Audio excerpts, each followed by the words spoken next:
Purihin natin ang Panginoon. Hallelujah! Hallelujah! Purihin natin dakilang Diyos at mga pangyarihang Diyos. Hallelujah!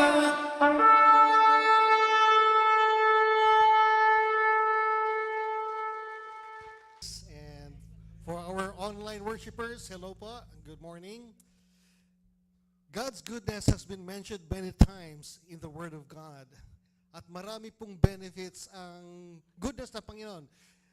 Ang goodness ng Panginoon, andun yung manifestations ng fruit of the spirits. Ayon sa Galatians 5:22-23.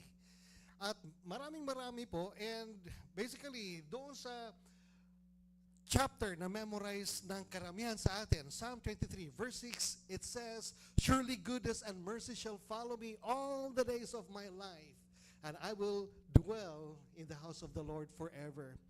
Isa po sa mga manifestations ng goodness ng Panginoon ay ang pag-uulan ng kanyang pagpapala. At sinabi niya ito sa kanyang propeta na si Ezekiel, chapter 34:26, and it says, "I will make them the places surrounding my hill a blessing, and I will send down showers in their season.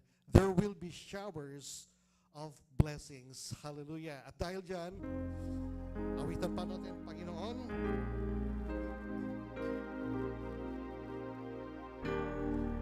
Kaya siya lang ang papurihan ko.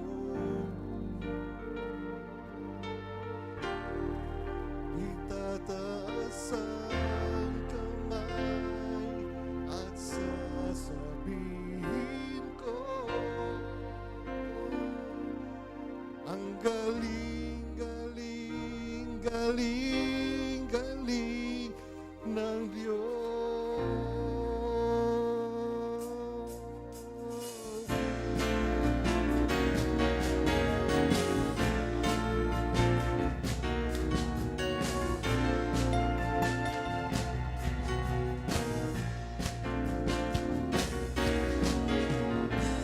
Binago niya ang aking buhay.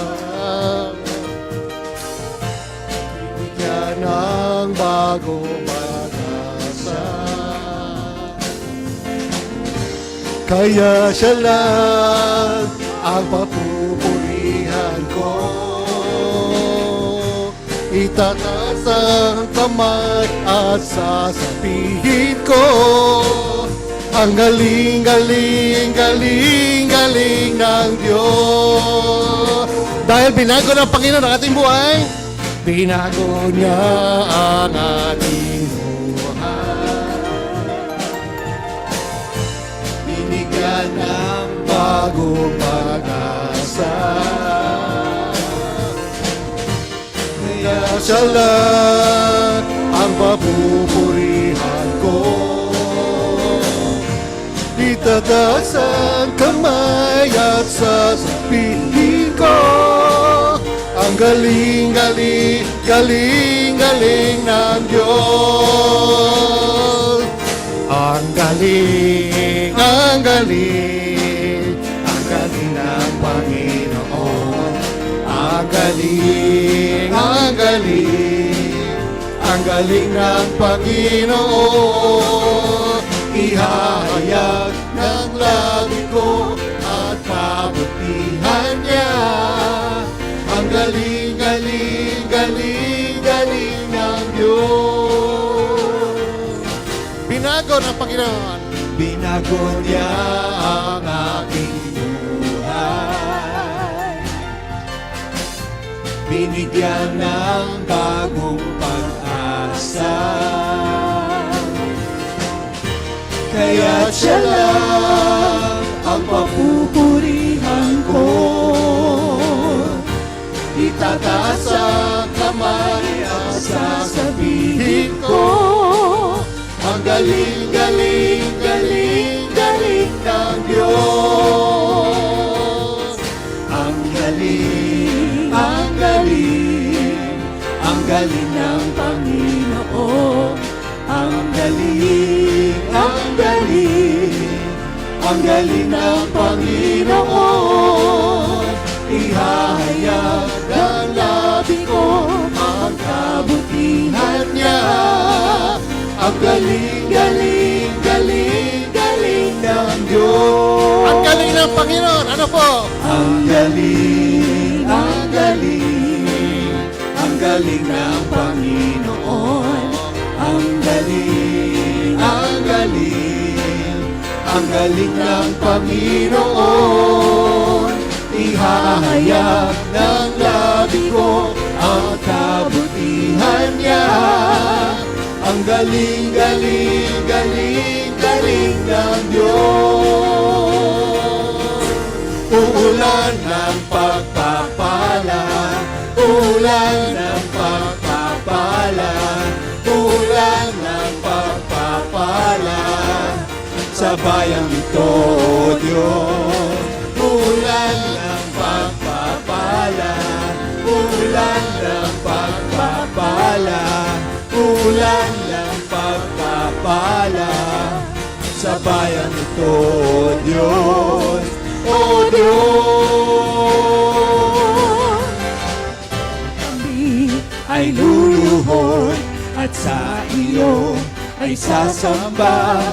Kami ay iyong diringgin at ang bayang ito'y iyong pagkagalingin. Ulan ng pagpapala, ulan ng pagpapala, ulan ng pagpapala sa bayang ito, O Diyos. Ulan ng pagpapala, ulan ng pagpapala, ulan ng pagpapala sa bayang ito, O Diyos.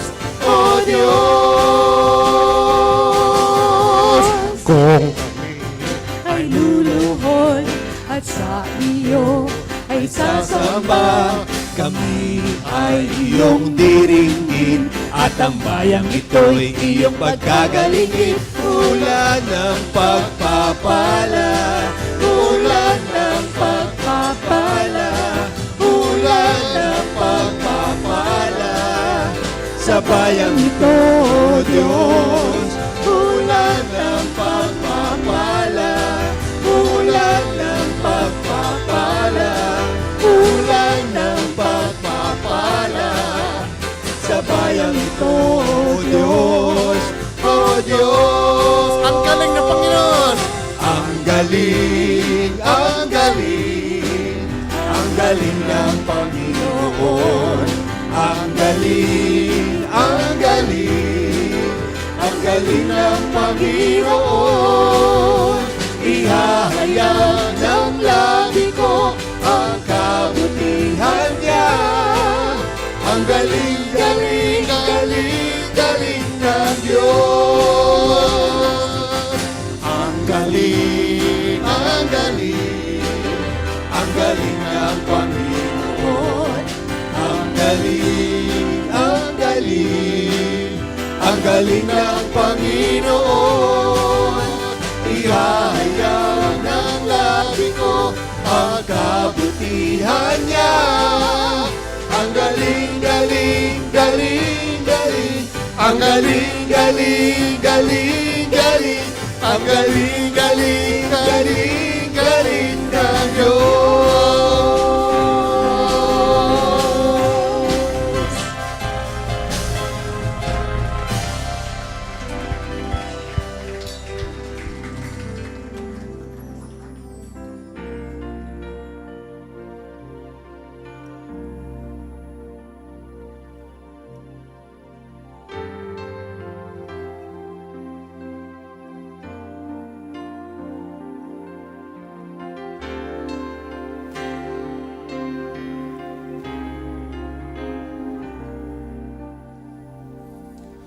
O Diyos, sa iyong lahat ng pagsamba't luwalhati,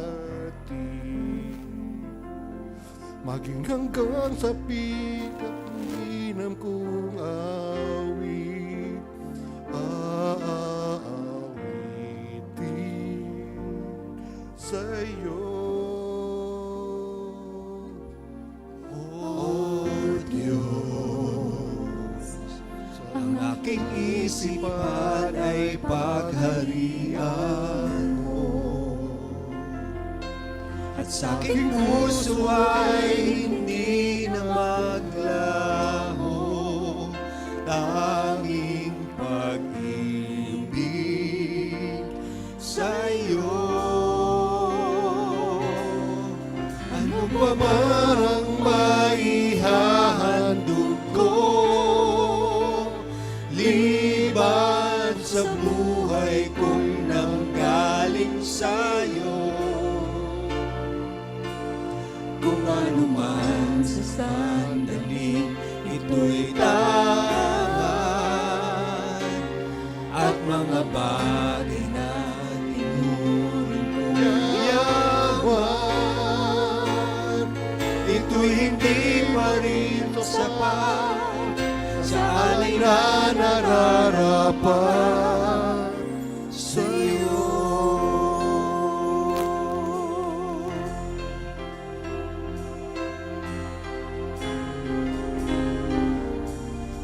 O Diyos, Sa iyong lahat ng pagsamba, luwalhati. Maging ang pinakamainam kong awit ay aawit din sa'yo. O Diyos, ang aking isipan ay pagharian mo. At sa aking puso ay hindi na maglaho tanging pag-ibig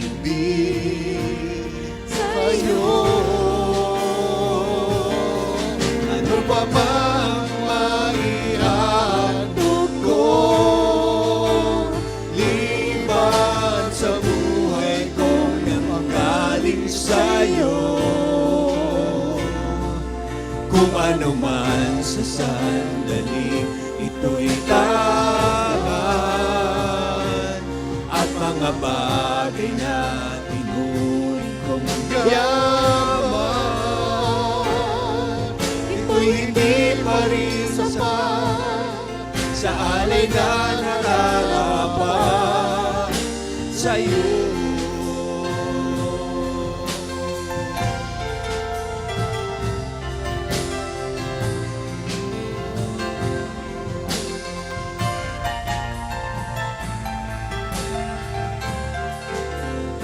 aking Pag-ibig sa himig kung alay ng gabi.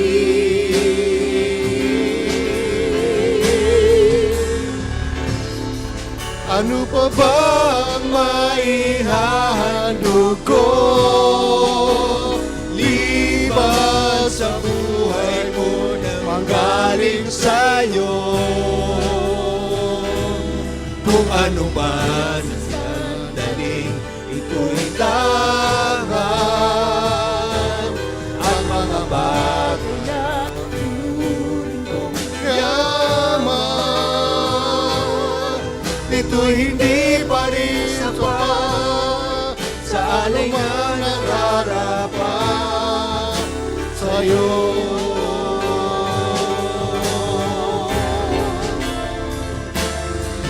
Ano pa bang maihahandog ko,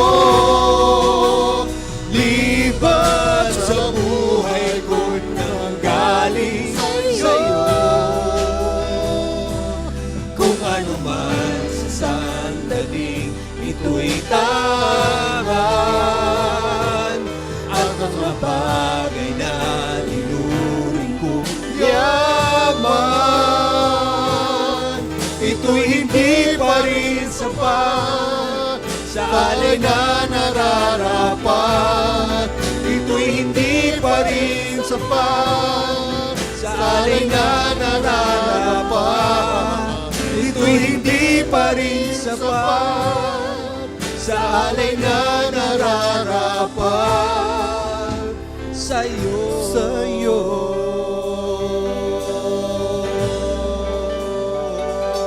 dakila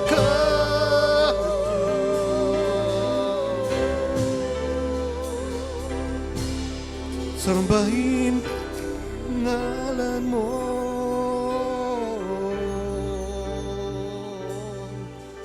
Purihin ka, walatin ka, O Diyos.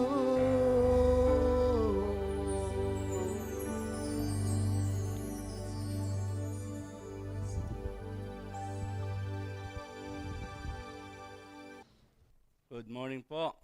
Magandang umaga. Good morning po. Ano po muna, atin pong ngitian yung atin pong mga katabi. Dahil maganda po at tema natin ngayon, love your enemies. Ano po. So, ngitian po natin, atin pong mga katabi at ma-enjoy po natin ang salita ng Panginoon ngayong umaga. Amen. Ang tema po natin ay revenge and loving your enemy. At yun nga pong binasa kanina. At actually po ang Matthew chapter 5 ay bahagi po ito, pasimula po ito noon pong Sermon on the Mount. Ano po? At I think chapter 5 to chapter 7. At noong nakarang linggo ay pinasimula na po yung the teachings of the Lord Jesus Christ. At ito po isa sa bahagi doon na siyang masabi po natin na the most difficult and controversial passages in the Bible. Ito pong Matthew chapter 5, 38 to 48. Ito yung admonitions na to turn the other cheek and love your enemies. Ayan. Yung pagka sinampal ka, mahalin mo pa rin ang iyong kaaway. Actually, sa baba kanina sa amin pong sa men's group, pinag-uusapan po namin ito. At isang tanong nga, meron na ba talaga sa inyong nagmahal sa inyong kaaway? Yun po. Pero huwag niyo po muna sagutin. Pero isa pong teacher ang nagsabi na si Louis Donaldson po, ang teaching ng Sermon on the Mount were not intended for social ethics, kundi isang modelo para kung paano tayo mamuhay bilang mga anak ng Diyos at bilang magkakapatid kay Kristo. So it's a model, ano po. Pero titingnan po natin pwedeng literal, pwedeng modelo, pwede po natin tingnan sa iba't ibang anggulo nito. Pero ang pinakamahalaga sa lahat ay yung sa bandang huli na paano natin to gagawin sa ating pong buhay sa ngayon. Kailangan natin laging sa isip ang katotohanan ito na hindi lang ito po isang batas o pampublikong patakaran na dapat gawin. For example po, kung ako ay nagba-Bible study sa mga pulis, hindi ko maaaring sabihan ng mga pulis na maghinay-hinay naman kayo sa pagdakip sa mga wag kayong maglagay ng daha sa paghuhuli sa mga kriminal. Hindi ko rin pwedeng sabihin sa kanilang mga salitang ito sa mga pulis na kapag ikaw sinuntok ng kriminal, ibigay mo yung kabila mo. May sarili po silang batas at mayroon po silang sinusunod na order. At may kanya-kanya silang pamaraan. The same goes sa mga military. Hindi po ako magsasabi sa kanila bilang sundalo kung paano sila magpaglaban sa giyera. May mga order silang sinusunod. Doon naman po sa usapang pampubliko, sa mga issue ng batas, hindi tayo magpapasa ng mga hatol at areglo ng mga demanda. Maliban po doon sa ating pong mga barangay, meron tayong, anong tinatawag doon? Lupon, ayun, lupon. Ayan, ang elder boy ay kasama doon sa mga lupon. Yan po mga lupon, sila po yung nag-aayos bago po magdemandahan talaga ng todo. Pero ang responsibilidad po natin ay magpanatili ng kapayapaan at mamuhay bilang mga anak ng Diyos at tagasunod ni Kristo na ganapin ang kanyang mga pinag-utos. Doon po sa pasimulang yon, that said, let's listen to Jesus' word ngayong umaga. At tignan po natin kung paano po natin ito may apply sa ating mga pang-araw-araw na buhay. Nagsimula po yung una, you have heard that it was said, an eye for an eye, a tooth for a tooth. But I tell you, don't resist who is evil, but whoever strikes you on the right cheek, turn to him the others also. May kita po natin mga kautusan ito pong eye for an eye, tooth for a tooth, life for life, hand for hand. Doon po sa Exodus chapter 21. Ito po yun. Sa Exodus chapter 21. But if any harm follows, then you must take life for life. Yung panibagong slide natin. Eye for eye, tooth for tooth, hand for hand, foot for foot, burning for burning, wound for wound, and bruise for bruise. Yan pong sinabi doon sa, ito po yung Mosaic Law na binabanggit. At ito po yung bahagi rin po ng Code of Hammurabi. At kung mapapansin po natin, para pong itong verse na ito ay napakarahas. Parang napakalupit naman. Ano po? Parang life for life, eye for eye, tooth for tooth, hand for hand. Pati yung paso, pag pinasok ka, pasuin mo rin. Parang malupit. Para bang wala bang pagpapatawad sa mga salitang ito? Hindi ba pwedeng sabihin natin na sorry na nagawa ko yon? And then bayaran lang, yung meron tayong tatawag na daños perjuicios. Damages for damages. Ayan. Payment for damages. At hayaan na natin, after all, lahat naman tayo ay nagkakamali. Tandaan po natin na ito pong verse na ito ay matagal na pong batas na sinusunod ng mga tao noong unang panahon. At hindi po ito nabubuhay sa ilalim ng batas ng isang bansa. Namumuhay po sila noon bilang isang tribo. It's a tribal law. Ibig sabihin, walang batas para sa isang bansa, mayroong batas sa mga tribo. At dito po sa batas na ito, they were governed by the law of retaliation. So if you hit me, I hit you. If you hit me, I hit you. Pero ang problema, kapag nagsimula na po yung paghihiganti, nawawala na po ng control. Sinampal mo ako, sasampalin din kita. At hindi lang kita sasampalin, uupakan kita ng todo. At hindi lang kita uupakan ng todo, kasama ko pa yung kuya ko ngayon para gulpihin ka. So imagine, yung mula ron sa sampal, nagpunta na ron sa suntok, napunta na ron sa gulpi. At yun ang nangyayari sa tribal during that time, na pagka sila nakipag-away, magpapatayan na ng tribo. In fact, hanggang ngayon, nangyayari yan eh. Di ba? Yung pamilya-pamilya, at alam natin, lalo na po sa bandang south, nangyayari po yon. So ang problema, kapag nagsimula pagiganti, nawawalan ng control. At kung hindi maipipigilin yung cycle ng away, maaring ang buong tribo na ang magyegera. So yun po yung pinagsimulan noon. So this teaching, an eye for an eye, was designed para pigilan ang karahasan at hindi manghikayat. Para pigilan. So kung mabungi ako, dahil sinuntok mo ako, susuntokin din kita para mabungi ka. Pero, isang ngipin lang, kung isang ngipin lang yung tanggal. At hindi ko pwedeng basagin ng panga mo. Ngipin lang. At hindi ko pwedeng tawagin ng kuya ko na taga-gym, na nag-gym para sampalin ka. It should be an war between us. Ito po yun. Kaya nga mata sa mata, kung dukutin mata ko, dukutin ko mata mo. Tapos na, laban. Ino na po yun. Parang yun po ay, para wag na mag-escalate pa, wag na sasabog yung away ninyo. So fair lang po, di ba? Fair lang po ba? Oh, fair lang, di ba? Pagka kayo sinuntok, pahig ba kayong pasuntok ulit? Oh, hindi na, siyempre hindi na, no? Sasalin natin, ano po. So, sa gitnong paraan, ang kautusan po ni Moses ay may katuturan para sa mga tao ng Israel. At bagamat hindi ito lubos maipigilan ng galit, kahit paano, hindi ito mag-escalate, hindi sasabog. Pero ito po ngayon, para sa Panginoong Yesus, ibang kanyang standard. Sinabi niya, whoever strikes you on your right cheek, turn to him the others also. Wow. Naranasan niyo na bang makabawi sa inyong kaaway? Ang tawag natin doon ay sweet revenge. Sweet revenge.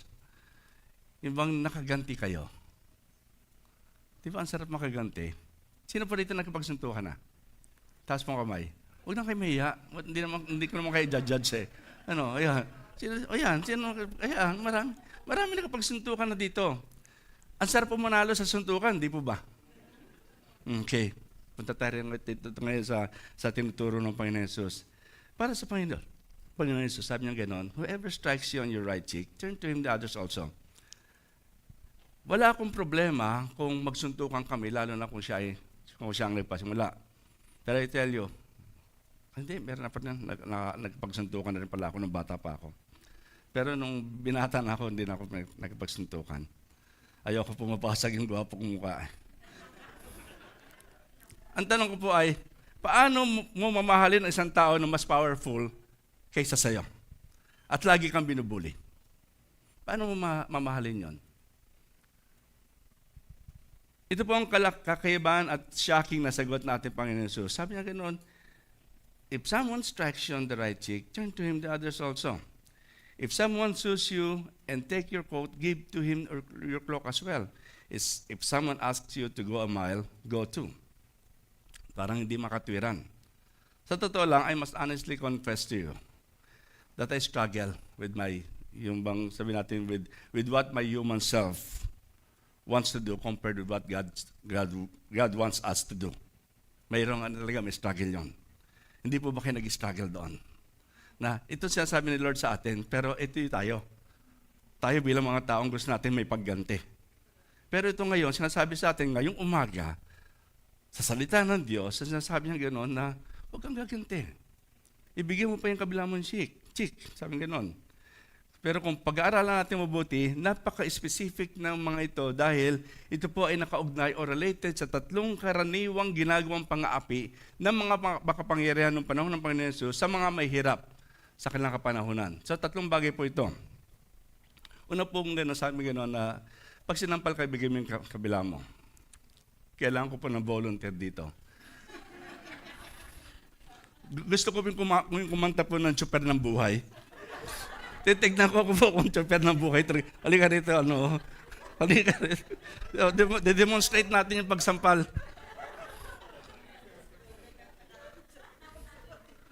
Ang sabi pong gano'n, dyan, tumayo ka. Ang sabi pong gano'n, pag sinampal mo siya ang pagsampal po noon, in fact, in Jesus' day, ang pagsampal mo sa isang tao na mas mababa sa iyo, in class or as your servant, hindi po ginagamit ang palm. Ang ginagamit po yung back of the hands. Yung kanan po ang ginagamit. Ito pong ginagamit yung back of the hands. So, ang pagsampal po dito, ikaw, umayos ka na gusto. Servant ka lang pambira ka naman. Umayos ka, yan.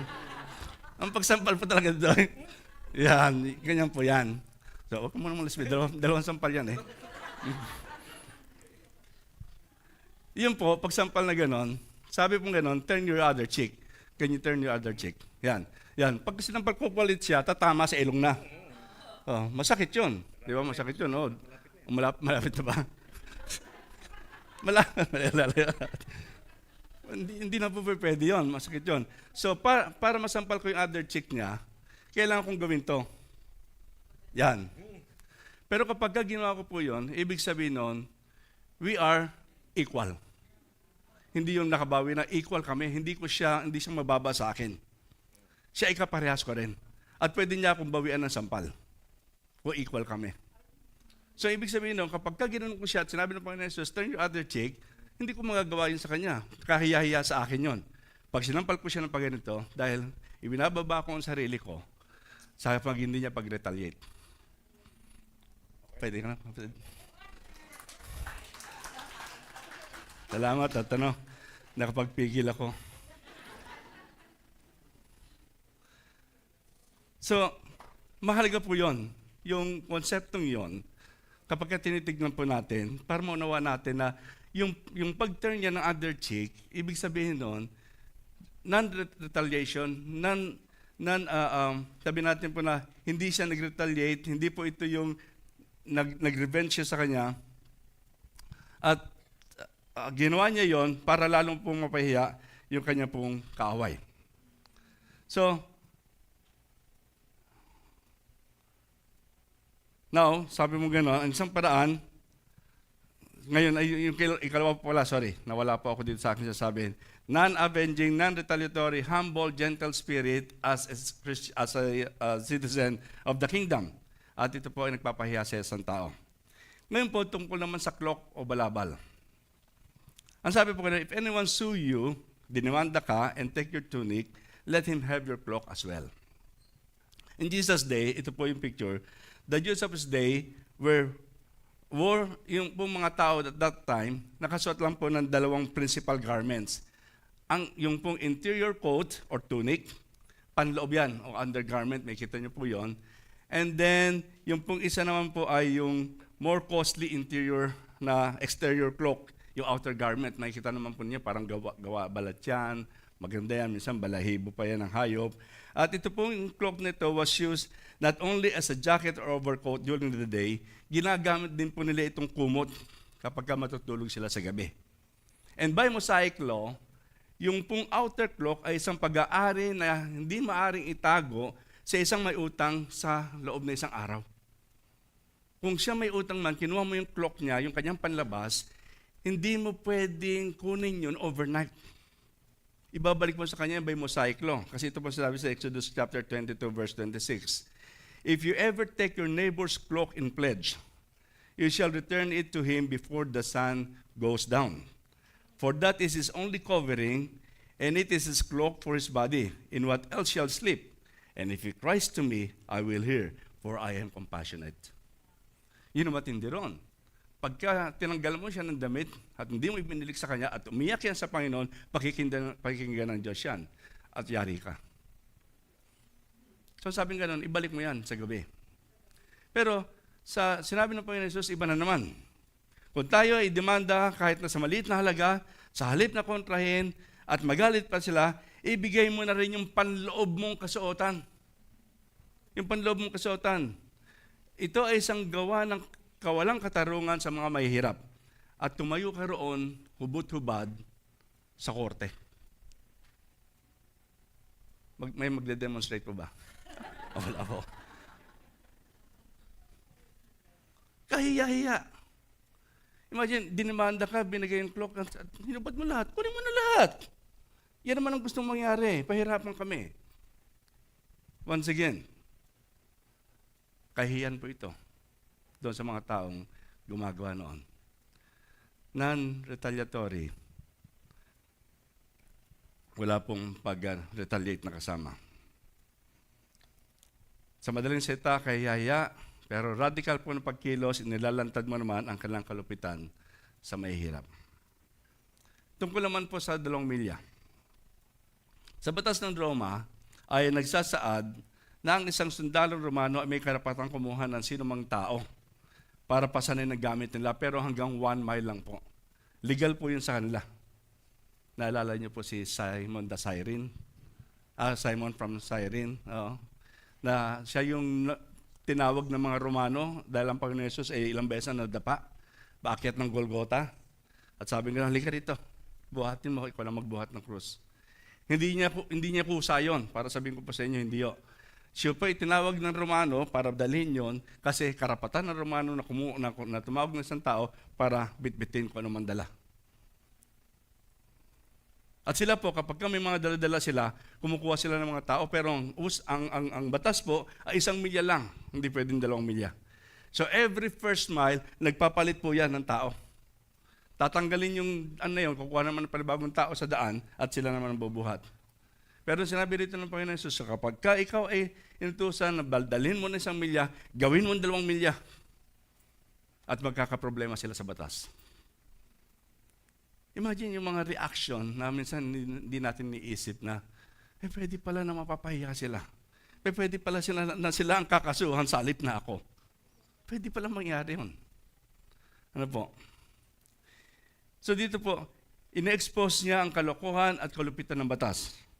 Hindi po sinasabi ng Panginoon Jesus sa kanyang mga alagad na umupo na lang at huwag nang kumilos, pabayang ibuli sila ng mga tao at gayon pagpatuloy yung mapang-aping sistema sa kanilang bayan. Si Jesus ay nagsusulong ng mapayapang paglaban. Passive resistance bilang ganti sa mga api. Passive resistance. The sum of it is this. Don't resist who is evil. Ang sabi po sa Matthew 5:38, don't retaliate. In other words, don't seek revenge. Don't try to get even. And Romans chapter 12 verse 19, don't seek revenge yourselves, beloved, but give place to God's wrath. For it is written, vengeance belongs to me. I will repay, says the Lord. Nagpatuloy po ang Panginoon Jesus. You have heard that it was said, doon na po sa bandang dulo po tayo. You have heard that it was said, you shall love your neighbor and hate your enemy. But I say to you, love your enemies and pray for those who persecute you. Ito na po yung isang mabigat. Okay na po yung non-retaliatory, hindi po ba? Okay na yun, sige na, hindi na ako kikibo sa'yo. Okay na yun, sige na, hindi na ako gaganti sa'yo. Pero there's another lesson that we need to learn. Ang sabing ganon, ang sabi na iba, you shall love your neighbor and hate your enemy. Pero sinasabi ko sa iyo ngayon, love your enemies and pray for those who persecute you.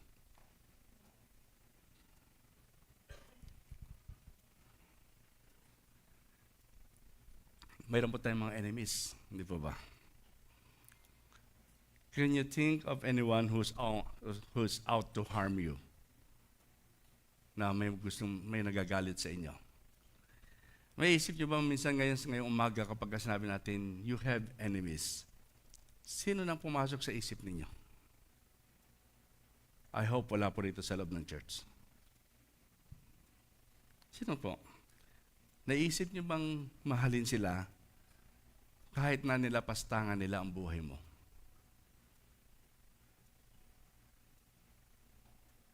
Can we still love them? Everyone faces enemies sooner or later. Lahat po tayo. Siyempre po, ang pinakadakilang halimbawa natin pagdating sa ating enemies, loving our enemies, walang iba kundi ang Panginoon Jesus. Pero ibababa po natin ng konti pa yon. Ang kanya po mga disciples, after, doon po sa Book of Acts, nakita natin kung paano lang mahalin ng mga kaaway. Isang napakaganda example ay si Stephen. Yung pinagbabato siya. Ano sinabi niya? Panginoon, patawarin mo po sila sapagkat hindi nila alam ang kanilang ginagawa. Loving your enemies, grabe. Hindi mo kagad makuha yung kahulugan ng pag-ibig sa kaaway. Hanggat hindi mo tinitignan ang buhay ng mga taong ito. Kung paano sila yung nilapastangan, kung paano sila yung pinatay, but yet, at the end of the day, doon sa kalang mga salita, forgive them, for they do not know what they do, what they are doing. Pero bukod po sa ating Panginoon Jesus, bukod po sa mga disciples, pwede po natin pong gamitin lang example na sa atin pong mga panahon ngayon. At gusto ko pong gamitin example ang buhay ni Martin Luther King Jr. Yan, si Martin Luther King Jr. po ay pinanganak po noong January 15, 1929 hanggang 1968. Kamukha ko siya ng bata-bata pa eh. Yung kulay lang. At si Martin Luther King is an American Baptist minister and activist who was one of the most prominent leaders in the civil rights movement from 1955 until his assassination in 1968. So huwag po natin sabihin na meron pong na-assassinate dahil sa pagtalikod doon, paglaban na may kapayapaan. Si Martin Luther po hindi po nagpag-awayan ng arms. Nagpaglaban po yan na may katahimikan po. And Martin Luther King had a lot of enemies. May mga tao na gusto po siyang patayin, at the end, they got what they wanted. Naging threat siya dahil sa mga pagbabagong gusto niyang gawin sa kanilang lipunan at sa buhay ng mga tao. At dahil dito, ay naging target po siya ng racism, fanaticism, paninirang puri sa kanya. Minsan may mga panahon na gabi, kinukuha siya sa bahay, ilalabas siya, gugulpihin lang siya, tapos alis na yung mga tao. Hindi siya papatayin, pero gugulpihin lang siya. Marami po kapag binasa po natin ang buhay ni Martin Luther King Jr., ay grabe ang nangyari sa kanya. But he stood. Hindi siya lumaban ng kamay sa kamay. So, pagka pinag-uusapan po natin yon, pwede po natin gamitin si Martin Luther na loving our enemies and pray for those who persecute us. Isa po sa mga sermon niya ay may title po na, How do you go about loving your enemies? 3 bagay po. Hindi ko po habaan yung kanya pong message na yun. Una-una sabi niya gano'n, first, analyze yourself. Analyze yourself. Face it. Some people will be turned off by the way you talk, by the way you walk, by the way you fix your hair. Ano? Kung ano itsura mo, minsan may mga tao na nainggit. Alam niyo po sa panahon ito, ang dami na inggitero. Ang dami na. Kaya may word na, lumabas yung word na sana all. And I hope we don't use that word as inggit. Yung sana all, parang may halong envy. Let's be content. Maging content tayo kung meron tayo. Kung may pinagpapalibang tao, let's praise the Lord for that. Purihin ng Panginoon. Pero dito po, minsan may mga tao na nagagalit sa atin, you cannot please everybody. Magalit sila sa iyo kung wala kang alam o napakatalino mo man. At hindi mo malaman kung ikaw may problema o sila. Pero tiyak, hindi ka mananalo sa kanila at hindi mo ito kasalanan. Nangyayari ito lalo na kung may malaking inggit sa iyo ang isang tao. Yet knowing this, there's something about you na kinainggitan ng isang tao, sapat na para hindi mo sila pansinin. Sapat na para hindi mo sila patulan. If you're doing good, kung tayo po ay isang mabuting Kristiyano, nagmamahal sa Diyos, at may nagagalit sa atin, ang sabing gano'n, huwag mo nang pansinin. Baka masyado lang mahaba buhok mo. You're so beautiful. Ikalawa, look for the good in your enemy. Napansin niyo ba na minsan yung mismo mga taong masama, kung minsan sila po ay may mabuting puso pa rin. Mga mabubuti kung minsan. Sa totoo lang po, kahit na anong buti ng tao, mayroon pa rin siyang bahagi ng kasamaan sa kanya. At totoo po yun kahit sa atin. At kahit na anong sama ng isang tao, mayroon pa rin konting kabutihan sa puso niya. Ang sabing gano'n, look for that goodness in that person. Hanapin mo. Mabuti pa rin yan. Mabuti pa rin ang isang tao yan. At kapag nakakakita ka ng kabutihan ng isang tao, nakakatulong ito para mas mabigyan din ng positibo, mabigyan din ng positibo, at hindi mo sila ma-judge na wala silang kwentang tao. Ang sabi po ni Dr. King, kapag dumating ka sa punto na tumingin ka sa mukha ng bawat tao at makita sa kalooban niya yung tinatawag nating image of God, nagsisimula tayong mahalin siya sa kabila ng lahat. Mga kapatid, every one of us has that image of God. Masama man o mabuti, we are created in the image of God. At minsan mahalagang tingnan natin to. Anak din naman, nilikha rin naman ng Diyos yan. Mahal din yan ng Diyos. Kaya lang minsan sabihin natin, mas mahal ko sarili ko eh. Kaya nagkakaproblema tayo. Hanapin ang sentro ng kabutihan at itoon ang iyong pansin doon at magkakaroon ka ng bagong pag-uugali. Ikatlo, sabi niyo pong ganun, the third step. When the opportunity presents itself for you to defeat your enemy, that is the time which you must not do it. Sabi niya, yung panahon na pwede mo nang gapiin ang iyong kaaway. Pwede na siya mapahiya. Yun ang panahon na wag mong gagawin. Ay, grabe. Panahon ko na nga ito eh. It's my time to shine. Diba? Ito na, pinagkaloob na sa akin ni Lord itong pagkakataon na ito para mapahiya siya. Yan ang gagamit natin cliche minsan. Pero sabi ganoon, you must not do it. You must not do it. Totoo po ito. Halimbawa po, may nag-cut sa'yo sa traffic o isang tao na naging very rude sa'yo sa mall.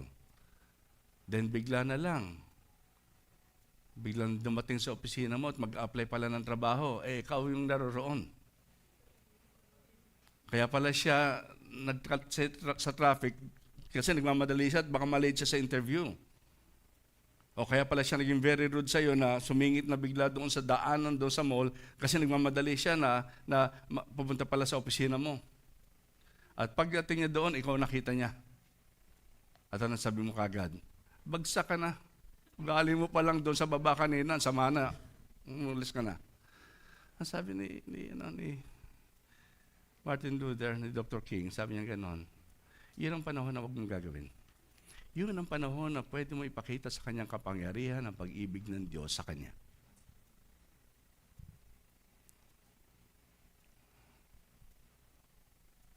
Alam niyo po ba na ang pinakamahirap na makaaway ay kapitbahay? Kapitbahay ang pinakamahirap na kaaway. At madalas ang away natin sa kapitbahay ay parking. Hindi po ba? At minsan dyan tayo nababansagan, minsan dyan tayo nagkikwento. Sa akin po, lagi ko pong binabanggit na pagka dumarating ako sa lugar namin, may nakaparada, hindi na ako paparada roon. Pupunta na ako doon sa park. Doon sa park, maluwag-luwag na konti yun. Pupunta na ako, doon lang ako magpaparada at maglalakad ako. And I don't mind kung makita nila ako naglalakad o hindi. Ang sa akin, okay lang. Park lang yan.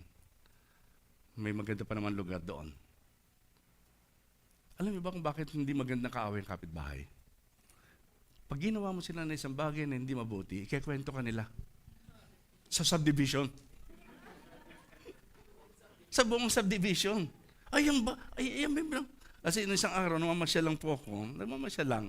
Tapos nakakausap ko yung isang taga roon. Sabi ko, oy, hindi ko na nakikita itong hindi ko na banggitin pangalang kapitbahay namin. Sabi, ayan, alam mo ba, pastor? Iba na yung babae na dyan. Wala na yung asawa niya talaga. Naichismis pa kagad sa akin. Kaya wag maawahin ng kapitbahay mo. Yari ka. Tahimik ka lang. Don't fight. Don't wage war against your neighbor. Love your neighbor. Love your neighbor. Naalala ko na nag-work ako sa MWSS natatawa ako, meron kasi akong bagong dating na Kristiyano, hindi niya alam na Kristiyano rin ako. And noong time na yun ay pagka ako po ay nagtatrabaho at hindi maganda yung bigay sa akin na trabaho, yung report ng aking 10 tao, may mga tao ko noon, magre-report sa akin yan in the morning, nakikita kong ganun, yung kanilang ginawang trabaho the last day, binabato ko yan. Sabi ko, ibalik, ako hindi ako naniniwala sa'yo, balikan mo yan. Hindi tama yung report mo. Nakita pala ako nung katabi kong Tapos nakakwentuhan sila nung kasama niya. Sabi, si Mr. Flores, ano yung Kristiyano yan? Kristiyano ba yun? Binabato yung record ng mga Kinausap ko, nag-explain ko sa kanya. Naging kumpare ko naman. So, mahalaga po na alam natin yung ating pong katayuan.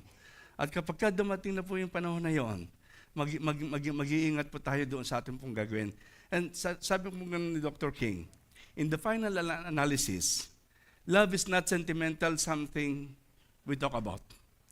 Love is creative, understanding goodwill for all men. It is the refusal to defeat any individual. It is the refusal to defeat any individual. Ayoko na. Hindi ako may ipagtalo. Sa kalsada, kadalasan nainis tayo dun sa mga nagmamotor. Huwag na lang. Ayaw mo na. May magkakat sa'yo. Ayaw mo na. Refusal to defeat an individual. Mahirap. Mahirap po. Naalala ko po yung illustration. Ito po. Why should we love our enemies? Simple lang po ang sagot. Kung galit ka sa nagagalit sa'yo, magpapatindi lamang ito ng galit at kasamaan sa buong mundo. It will intensify, hate for hate only intensifies the existence of hate and evil in the universe. Dadagdagan mo pa ng masama ang mundo. Yun ang ibig sabihin nun. Kung magagalit at magagalit ka pa rin, dinadagdagan mo lang ang galit sa mundo at dinadagdagan mo ang kasamaan sa mundo. Kailangan ang isang tao na may sapat na kaunawaan at tamang moralidad upang putulin yung cycle of hate at yung tanikala ng kasamaan sa mundong ito. At sino po yun? Tayo po yun, mga kapatid. Tayo po yun. Tayo po yung tinawag ng Panginoon upang gawin yon, and we do that by the love of Christ. Naalala ko po yung illustration. Bago lang po ito sa Facebook. When someone bumped you, natapon yung kape na hawak mo. At ang tanong ay, bakit natapon ang kape? Ang sagot ay, hindi dahil someone bumped you, kasi ang laman ng cup ay kape. Kaya kape natapon. Alangan namang tsokolate, alangan namang tsaa natapon, o soft drinks. Kung ano ang tumapon, depende doon sa kung ano laman ng cup. Kaya nga po, kapag dumarating ang panahon na someone bump you, or hate you, or will words against you, ano po, na pwede pong mangyari? Whatever is inside you will come out. When someone bump you, whatever is inside you will come out. Madaling sabihin lang natin na okay lang, pero kumukulo ka sa loob at maaring sumabog anytime. We are a cupbearer for the real king. So we have to ask ourselves, when someone bump me, what's in my cup? What's in my cup? Ano ang laman na aking cup? Ito ba ay joy, gratitude, peace, humility, or anger, bitterness, victim mentality, retaliation, revenge? Tayo po ay cup-bearer ng Diyos. Ano po ba ang nasa loob nito, mga kapatid? When someone bump you, ano ang tatapon?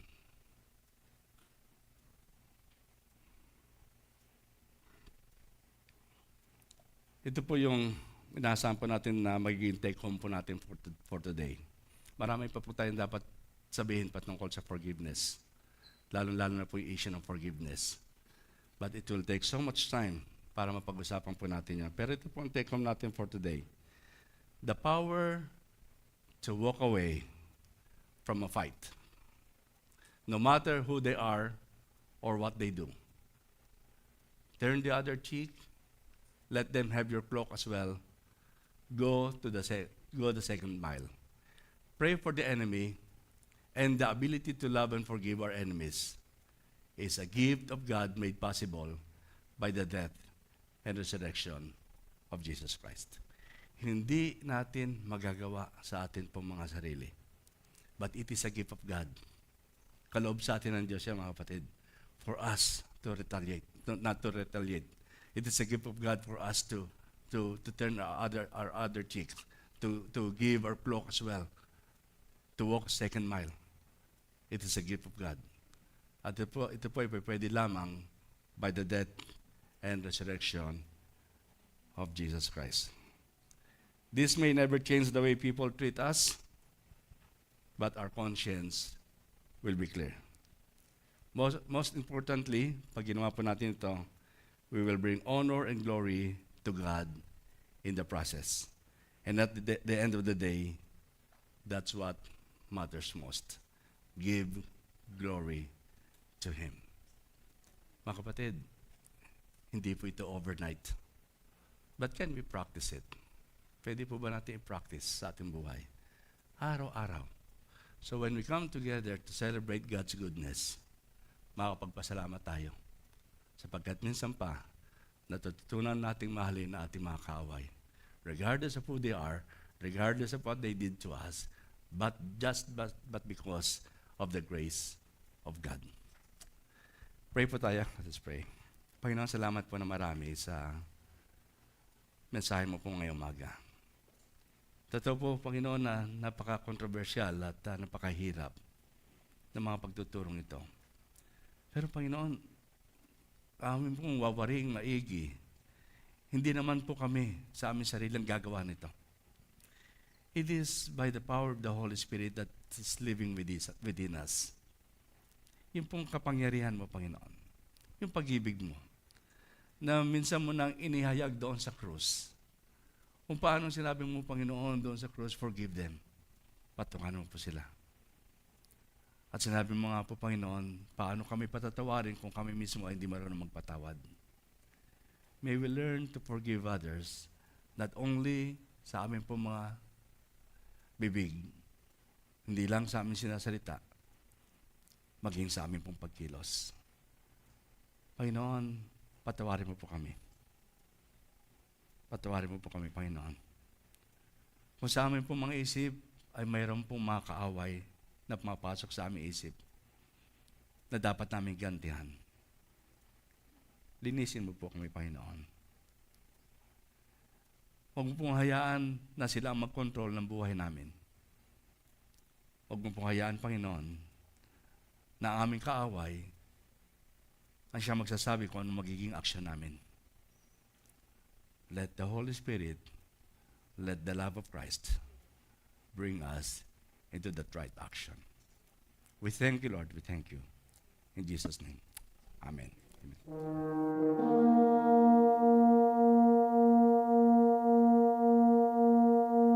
Amen.